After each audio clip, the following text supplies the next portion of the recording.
Okay, this is ASFurther Maths. We're in Unit 2 and we're looking at matrices and we're looking at matrix transformations. This is second of our videos, and this part is really key if we're looking to try and find the matrix of a given transformation. If I flick back here just a couple of pages, we were given all these. And what I was saying was that you didn't really need to learn them off. We have a really good way of working them out, and it's by looking at what happens to 2 points on the unit square. So this next bit is really key, and if you can get your head around that, then we're in good shape. So to find the matrix describing any given transformation, we need to look at the coordinates 1, 0 and 0, 1, two vertices of the unit square. Find the image of 1, 0, that's the point AB. Find the image of 0, 1, and that's the point CD, and that gives us in the matrix that we want. So how do you go about doing that? Say for example we need to find the matrix that rotates 90 degrees anti-clockwise and about 0. So let's set up a wee diagram here. Hopefully you can see that if you rotate the unit square 90 degrees anti-clockwise, it goes from here and it rotates in round to here. So what we need to do is check and see what happens to the point 1, 0 and also the point 0, 1, and notice the way I've set them up kind of in column form. So what happens to the point 1, 0? Well, it rotates around like this and it goes to the point 0, 1. And then what happens to the point 0, 1? It rotates around like this and it goes to the point -1, 0. And this here is our required matrix. This is now the matrix that will rotate anything 90 degrees anti-clockwise. So what do? You take the point 1, 0 and you take the point 0, 1 and you see what happens to it. And once you find this matrix in, that's your answer. So that'll rotate any point wherever you want, anywhere on any axis, 90 degrees anti-clockwise. So what have we done? We've taken the transformation and seen what happens to 1, 0. That's gone to 0, 1. The transformation then of 0, 1. And that's gone to -1, 0. We've plenty to play around with here. Let's look at a slightly different one. Let's find the transformation then that plots the point x, y and changes to x minus y. So what does it do? What would it do to 1, 0? The x coordinate stays the same, the y coordinate changes to minus. What does it do to 0, 1? The x coordinate stays the same, the changes into a minus. So the required matrix 1, 0, 0, -1. Incidentally, what does this one do? So it keeps the x coordinate the same and it changes the y coordinate to a negative y coordinate. So what would that do?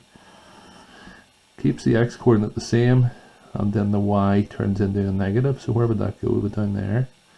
If I pick a random point here, keeps the x coordinate the same and then the y coordinate would change to a negative. So it's actually the same as a reflection then in the x axis. So that's what that matrix is. Let's look at our example 2. Find the matrix that represents rotation of 180 degrees about the origin. So if we draw a wee diagram here and see what happens to the points we're looking for. We take our unit square as ever.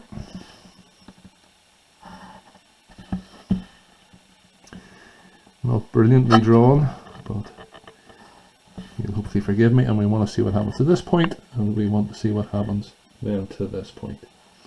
So the transformation, what happens to the point 1, 0? The point 1, 0 rotates 180 degrees and so it goes to -1, 0. The point 0, 1 rotates 180 degrees and goes all the way then round to there, and so that's the point 0, -1. Therefore the matrix we want, -1, 0 and 0, -1. That's the matrix that will rotate anything 180 degrees. What about a reflection in the line y equals x?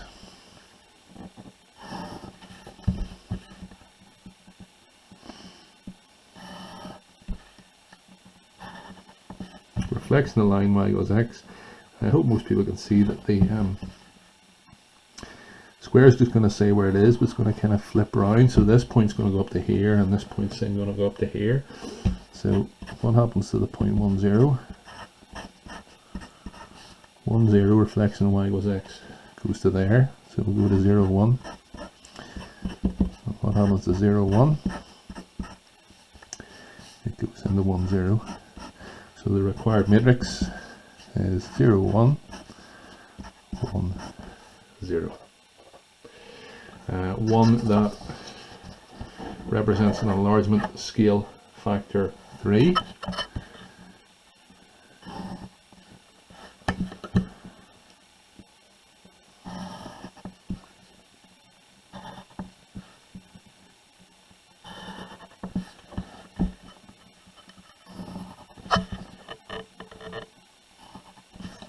Want to see what happens. This point goes to here, this point then goes to here. So 1, 0, 0, 1.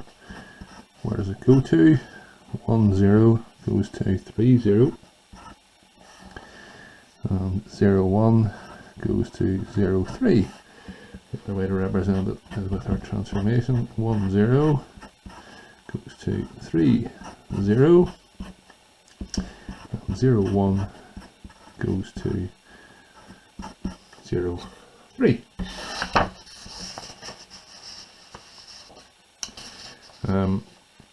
Let me see if we got another 1 or 2 done. We'll see, this one's a bit of a messy one. Find the matrix that represents an anti-clockwise rotation of theta degrees about the origin. Let's see if I can get things really clear here. That's better. A little bit. So 80 degrees about the origin. I won't quite go through all of this one, but if you have your unit square, I'll do it a wee bit bigger this time. It's always good fun to draw. If it rotates around this way a bit, so it's going to end up kind of looking like this. We can now draw. This is a big square. That's not bad.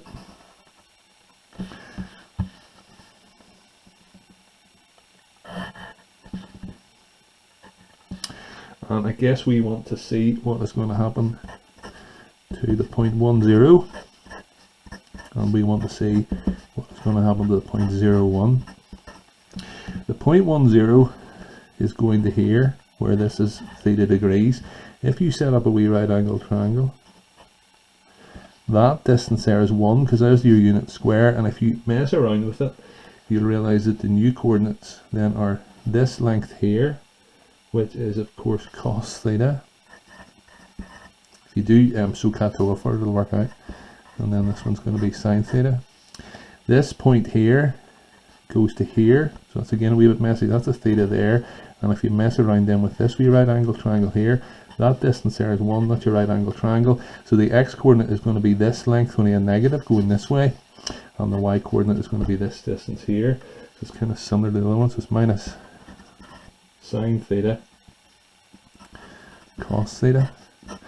So the matrix that we require then is cos theta sine theta minus sine theta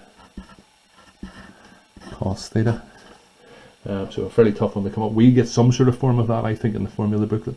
We don't know which way it rotates it, around that way or that way. And quite often you see these, you know, as kind of 30-degree rotations or 45-degree rotations. So sometimes you'd see, so cos 45 is of course 1 over root 2. So sometimes you're expecting to see the pattern 1 over root 2, 1 over root 2, minus 1 over root 2, 1 over root 2, and realize that's going to be a 45-degree rotation. A reflection in the line y equals tan theta x. This one's tough as well. Don't know if we'll be able to muster up a diagram for this, but there's your original unit square. If we try and reflect it in this line here, let's see where it's going to go. So that's going to kind of go to there. That's going to go kind of to there. And so my new point always really tough to draw.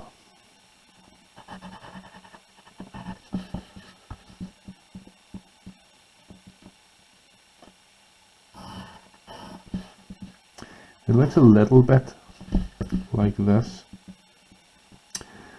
which is what we're looking for. So here's the old point, which is 1, 0, and it goes and reflects into here. So it's a case of us trying to work that out. That's theta and that's theta. So it's this wee triangle here, and it's just a bit like where that's then going to be a 2 theta. And so you're looking for that distance there and that distance there, where that's going to be 2 theta. And if you take my word for it, it gives you then kind of cos 2 theta and sine 2 theta. Exactly like this one up here. Yeah, I'm getting that new point there. The point 0, 1, it goes to somewhere a wee bit tougher, I think. So let's see, 0, 1, and it's kind of now reflecting down there. And again, we're trying to find that new point. You might want to go across there and down like that. Those two lines shouldn't be lined up necessarily. And again, you can do your sums and work it out. But that comes to sine 2 theta minus cos 2 theta. So the required matrix here is cos 2 theta sine 2 theta sine 2 theta minus cos 2 theta. I'm keen to get this fairly finished off, but let's see, matrix inverse transformation. Okay, example 7 represents a clockwise rotation of theta degrees about the origin. I'm not going to sit and draw this one out, but effectively the point 1, 0 is going to end up going to cos theta minus sine theta, and the point 0, 1 is going to go to sine theta cos theta. It's very, very like the example up here. Instead of going this way, it's going the other way. So you can do your sums in from there. So the matrix we need, can you see that hopefully there at the bottom, is cos theta minus sine theta